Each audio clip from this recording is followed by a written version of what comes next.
કડકડતી ઠંડીમાં કમોસમી વરસાદ વરસ્યો ડાંગ જિલ્લામાં ચીંચલીમાં જોરદાર કમોસમી વરસાદનું ઝાપટું વરસ્યું। કમોસમી વરસાદ વરસતા ખેડૂતોના ઊભા પાકને નુકસાન થવાની ભીતિ સેવાઈ રહી છે।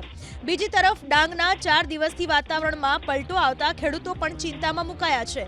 ડાંગ જિલ્લાના કેટલાક ગામડાઓમાં છેલ્લા 4 દિવસથી વાદળછાયું વાતાવરણ સર્જાયું છે। એટલું જ નહીં, વહેલી સવારે ધુમ્મસની ચાદર છવાતા જીરું સહિતનો પાક પકવતા ખેડૂતોની ચિંતા વધી છે। સાપુતારામાં પણ ધુમ્મસભર્યા વાતાવરણથી રમણીય દ્રશ્યો સર્જાતા પ્રવાસીઓમાં આનંદ જોવા મળ્યો। કડકડતી ઠંડીમાં કમોસમી વરસાદ વરસ્યો ડાંગ જિલ્લામાં ચીંચલીમાં જોરદાર કમોસમી વરસાદનું ઝાપટું વરસ્યું। કમોસમી વરસાદ વરસતા ખેડૂતોના ઊભા પાકને નુકસાન થવાની ભીતિ સેવાઈ રહી છે। બીજી તરફ ડાંગના 4 દિવસથી વાતાવરણમાં પલટો આવતા ખેડૂતો પણ ચિંતામાં મુકાયા છે।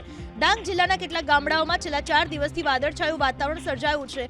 એટલું જ નહીં, વહેલી સવારે ધુમ્મસની ચાદર છવાતા જીરું સહિતનો પાક પકવતા ખેડૂતોની ચિંતા વધી છે।